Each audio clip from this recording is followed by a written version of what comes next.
So first impressions in the SLS AMG Roadster, and it feels really luxurious. There's a lot of leather, a lot of carbon, but the dashboard is actually quite upright, which is surprising for a supercar. Look, if you can turn the camera around, and you can just see that it's not as slanted as some of the other supercars, such as the Lamborghinis and the Ferraris, but it's still got its fair share of carbon fibre with leather and the stitching. And then the 6.3 litre engine sits at the front. You can barely see the end of the nose, it's that long. But what does remind me that I'm still in a supercar is the fact that out the back it looks like you're looking for a letterbox. So to begin with, we're just going to do a little point of view video as we get started with the SLS. It's myself, James driving, got the GoPro, and we've got the camera in front. James will tell you how it drives, and I'm going to tell you what it feels like to be from a passenger, and also what it's like to see on the road as well, because that's also important when it's a supercar. You've got to make people's day. You do have from a pedestrian point of view and a third person point of view. Very much so. I think the SLS isn't really up there with your Lambos and your Ferraris in terms of people pleasing. Doesn't have as much road presence. But it's a little bit more of a connoisseur. People recognise it. You know, the people in the know recognise it for what it is. Inside, give him a little bit of space, and so you can kind of see what kind of a bit of second gear is like.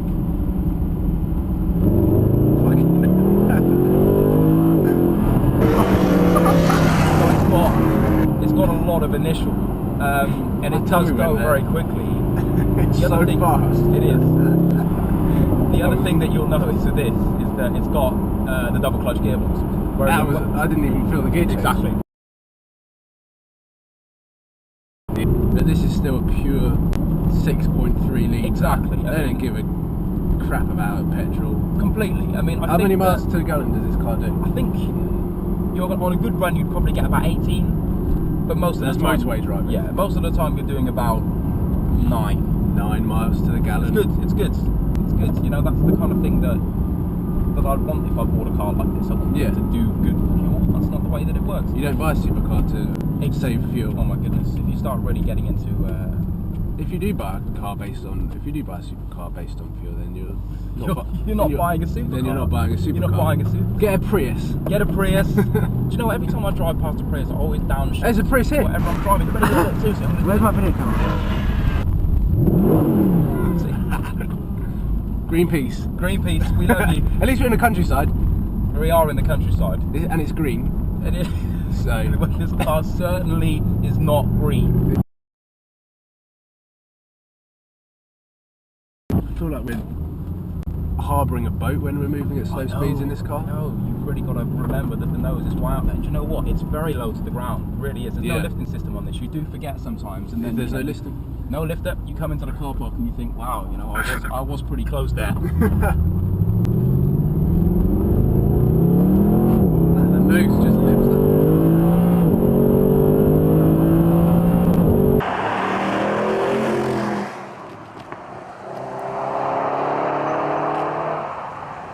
I mean, the SLS kind of falls, you know, a little bit in the crevice between a Grand Tourer and a hypercar, really, because, you know, it is essentially a 458, you know, Lamborghini 560 rival of this.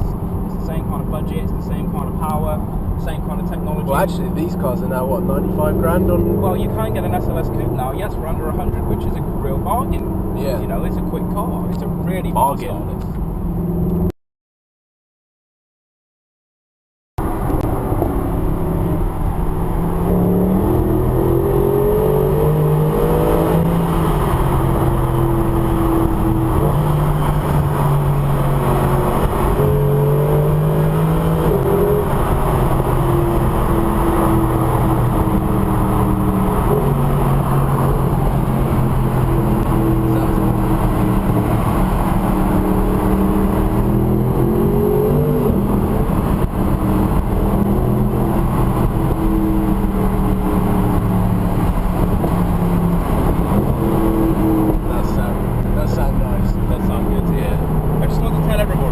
So, you know, everybody understands that this isn't you know, a dulled down version of a supercar at all.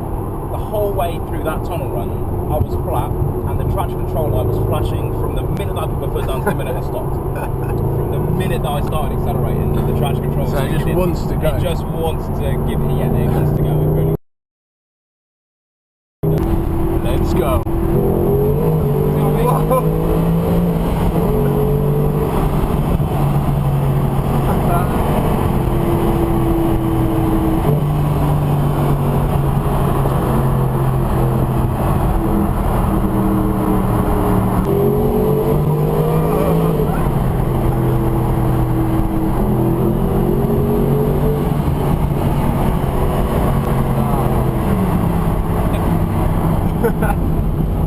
What sounds better, the SLS or the 458? I want to know what you think. Comment below. I'm going to comment already. Go on then. 458 or the SLS? 458. 458. 458. I think personally the 458 sounds better. They sound different. Oh, they do sound. Yeah, Different type of noise. This is more muscly. It is. It depends what type of car fan you are, really. At the end of the day, there are some You- real die-hards.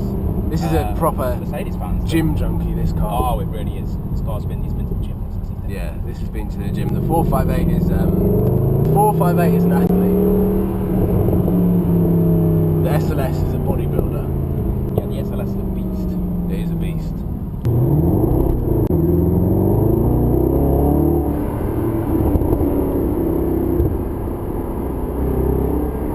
Love the crackle. Yeah, that's one of my favourite things about this. I always play with the crackle in this car. Yeah. Second gear is good. Second gear is good.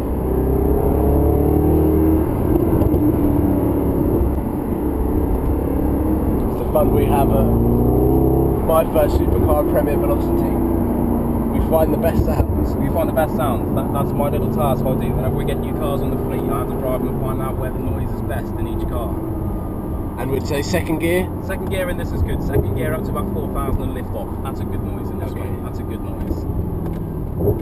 So if you've got an SLS or you'd like to buy one, second gear at 4,500 revs, and then you lift off. Then lift off and wait for the crackle. Wait for the crackle. There we go.